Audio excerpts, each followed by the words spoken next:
কিছু কিছু ব্যক্তির দ্বারা আপনার প্রভাবান্বিত, যারা এই দেশে থাকে না, এই দেশের স্বাধীনতা সার্বভৌমত্বে বিশ্বাস করে না, যারা বিদেশে থাকে, বিদেশ থেকে কথা বলে তাদের কথা মতো আপনারা ডায়লগ দেন, বক্তৃতা দেন, কথা বলেন অসভ্য ভাষায়, নোংরা ভাষায়। আমি বেশি কিছু বলতে চাই না। দয়া করে এই দেশে মানুষকে বোকা ভাববেন না, এই দেশে মানুষের সঙ্গে প্রতারণা করবেন না।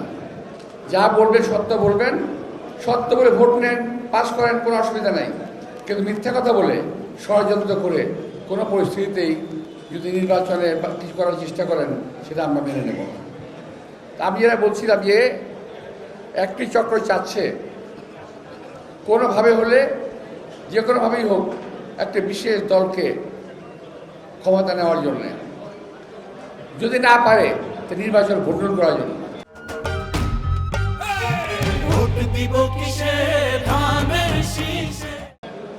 এই দেশের লোক অনেক কষ্টে, অনেক যুদ্ধ করে, অনেক রক্ত দিয়ে 17 বছর ত্যাগ প্রতীক্ষার বিনিময়ে এই ভোটের অধিকার অর্জন করেছে। আমি আশা করছি এই ভোটের অধিকার আপনারা প্রয়োগ করবেন 12 তারিখে যথারীতি। কোনো ষড়যন্ত্রকারীদেরকে আপনারা প্রশ্রয় দেবেন না। ভোট দিয়ে ভোটিং সেন্টারে আমাদেরকে দাঁড়িয়ে থাকতে হবে রেজাল্ট না নেওয়া পর্যন্ত। আমরা 17 বছর অপেক্ষা করেছি, আমরা কয়েকটা ঘন্টা অপেক্ষা করবো ওখানে। বাই রোটেশন পাহারা দেব, পোলিং সেন্টারে যেন কেউ গন্ডগোল করতে না পারে।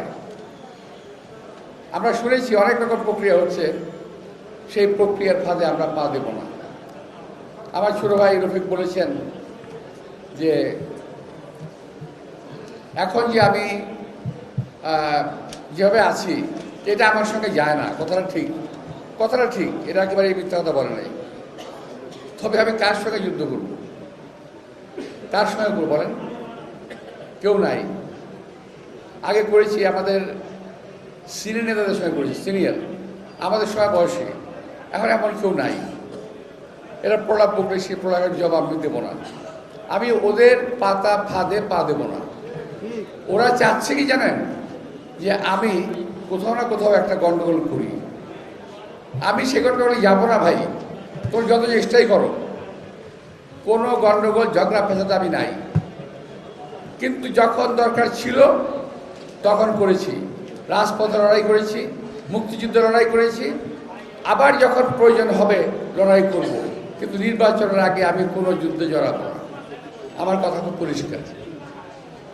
দরকার পড়ে নির্বাচনের পরে যুদ্ধে যাব। তো প্রিয় ভাইয়েরা, আজকে আমি ভোটের জন্য আসছি। আপনাদের এখানে সর্বমোট 300 ভোট আছে, তাই না? আমি আপনাদের ভোটটা কামনা করব।